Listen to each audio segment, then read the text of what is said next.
समझ होने पर भी इन पंछियों को तो देखो, ये स्वयं भूखे रह लेते हैं, अपने बच्चों को खिलाते हैं। और मनुष्य भी और क्या करता है, खुद भूखा रह लेता है, बच्चों को खिला देता है। तो ये इसने पशु पंछियों से बढ़ करके तो ये कोई काम नहीं कर पाया, वहीं तक सीमित रह गया।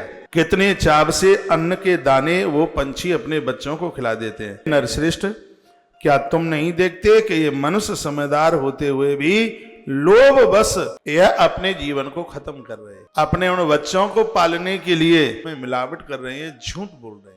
महात्मा मेधा ने इतनी सुंदर बात कही है, और वो बात यही की है, कहा था राजन, बिना अपराध के पांव में न कंटका भी दिहती, पांव में कांटा भी नहीं लगता। आज यदि कोई व्यक्ति कष्ट भोग रहा है तो निश्चित रूप से उससे कोई अपराध हुआ है, उससे कोई गलती हुई है, और अपनी गलती का एहसास कर लेते हैं, उसको ही समझदार मनुष्य कहा गया है। लेकिन प्राय यह मानव अपनी गलती का एहसास नहीं करता। हे सुरथ नाम के राजा, ये पूजा पाठ करना ये क्या है, ये गलतियों का प्रायश्चित ही तो है। हमसे कोई त्रुटियां, हमसे कोई गलती हो गई हो, अनजान में हो गई हो, हे प्रभु हम तुम पर फूल चढ़ाते हैं, पत्तियां चढ़ाते हैं, बंदन प्रणाम करते हैं, अनजान में कीड़े मकोड़े मर गए होंगे, किसी के लिए बुरा सोच लिया होगा, प्रभु ये फूल इसलिए चढ़ा रहे हैं कि आपका स्मरण बना रहे, घंटी इसलिए बजा रहे हैं कि आपकी याद बनी रहे। बड़ा सुंदर इस मेधा नाम के महात्मा ने समझाया और कहा, जब ये पूछा था कि जीव गलतियां करता है, तो महात्मा ने ये समझाया कि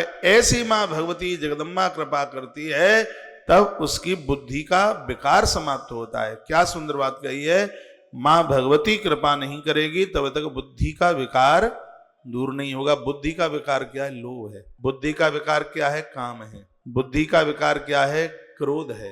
ये सब बुद्धि के विकार है। जब बुद्धि में विकार आता है तो व्यक्ति कामी हो जाता है, क्रोधी हो जाता है, लोभी हो जाता है, मत्सर आ जाता है। इसलिए हे राजन, बलादा कृष्ण मोहाया महामाया प्रक्षति तदा विसृते विश्वम जगदेतक चराचर। बलादा कृष्ण मोहाया, वह भगवती जगदम्बा ही सबको मोहित कर रही है। वह महादेवी तो ऐसी है जो अच्छे अच्छे ज्ञानियों के चित्त को बलपूर्वक खींच लेती। अच्छे अच्छे योगी भी पतित हो जाते हैं, भ्रष्ट हो जाते हैं, खिसक जाते हैं, रपट जाते हैं, कमर टूट जाती है, किसी काम के नहीं रहे। हमने देखा है कि बहुत से तो बाबाजी बन करके फिर मैंने शादी करनी पड़ी, और बहुत ग्रस्त में रहते हुए भी उन्होंने भगवान को प्रकट कर दिया। महामाया विमोहिता, ये महामाया हरिशैषा तया सम्मोहितेम जगत, महाभगवती महामाया ने इस पूरे धरती को भैया, लेकिन जो इस भगवती जगदम्बा को वंदन पूजन करते हैं धरती पर, उनके लिए ईश्वर का एक वरदान है।